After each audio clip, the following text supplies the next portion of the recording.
Olá pessoal, na aula de hoje vamos falar sobre frações. Escrever frações nada mais é do que realizar uma contagem de partes de um todo. Por exemplo, vamos supor que um grupo de 3 adolescentes compraram juntos uma pizza. Quando a pizza foi entregue, os adolescentes perceberam que a pizza estava dividida em 6 pedaços e logo disseram que cada um poderia comer 2 pedaços. Uma pergunta bem possível de ser feita é se há alguma forma de representar o número de pedaços que cada adolescente receberá em relação ao total de pedaços da pizza. Essa representação é bem simples e é feita da seguinte maneira. Escrevemos o número de pedaços que cada adolescente irá receber, no caso 2, fazemos um traço na horizontal abaixo desse número e escrevemos o número total de pedaços em que a pizza foi dividida, no caso 6. Essa representação é chamada de fração. Tá, então vamos lá para um exemplo. Vamos supor que uma folha quadrada precise ser cortada em 16 pedaços para fazer pequenos cartões de boas-vindas a uma festa de aniversário. Desses 16 pedaços, 5 deverão ser coloridos de azul, 4 de vermelho e 7 de verde. E daí vem a pergunta: qual a fração da folha que cada cor representa? Sabemos que foram pintados de azul 5 pedaços, então vamos escrever os 5. Sabemos também que a folha foi dividida em 16 pedaços, então vamos colocar uma barra horizontal e colocar 16 embaixo do 5. Ou seja, a fração que corresponde à parte da folha colorida de azul é 5 sobre 16. Agora para o vermelho. Foram pintados de vermelho 4 pedaços, então basta escrever o 4, fazer uma barra na horizontal e colocar o 16 embaixo do 4. Assim, a fração que corresponde à parte da folha colorida de vermelho é 4 sobre 16. Por fim, o verde. Foram pintados de verde 7 pedaços. Então basta escrever o 7, fazer uma barra na horizontal e colocar o 16 embaixo do 7. Assim, a fração que corresponde à parte da folha colorida de verde é 7 sobre 16.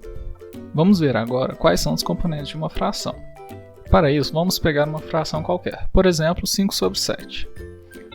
O número que fica em cima do traço horizontal em uma fração é chamado de numerador e indica o número de partes que foram consideradas de um inteiro. Por sua vez, o número que fica abaixo do traço horizontal em uma fração é chamado de denominador e indica o número de partes em que o inteiro foi dividido. Vamos ver agora qual a maneira correta de se ler uma fração.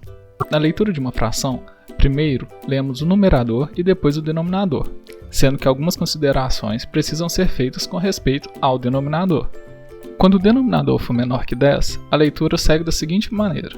Se for 2, usamos a palavra meio. Por exemplo, 1 sobre 2 fica 1 meio. Para 3, usamos a palavra terço, então fica, como exemplo, 2 sobre 3, 2 terços. Para o número 4, usamos a palavra quartos, então, como exemplo, 3 sobre 4 fica 3 quartos. E assim sucessivamente. Para 5, usamos a palavra quintos, 6, a palavra sextos, 7, a palavra sétimos, 8, a palavra oitavos e 9, a palavra nonos. Quando o denominador for uma potência de 10, usamos as seguintes palavras. Para o 10, usamos décimos, então 2 sobre 10 fica 2 décimos. Para 100, usamos centésimos, então 13 sobre 100 torna 13 centésimos. 1000, usamos a palavra milésimos, então 40 sobre 1000 torna 40 milésimos, e assim por diante. Quando o denominador for maior do que 10 e não for uma potência de 10, basta lermos o numerador e o denominador seguidos da palavra avos. Por exemplo, 7 sobre 11 torna 7 11 avos. 2 sobre 23, 2 23 avos. 10 sobre 30, 10 30 avos. 13 sobre 103, 13 103 avos. Bem tranquilo, né? Por hoje é isso aí. Se quiser ver mais vídeos como esse, se inscreva no canal e não se esqueça de dar o like, hein? Até a próxima!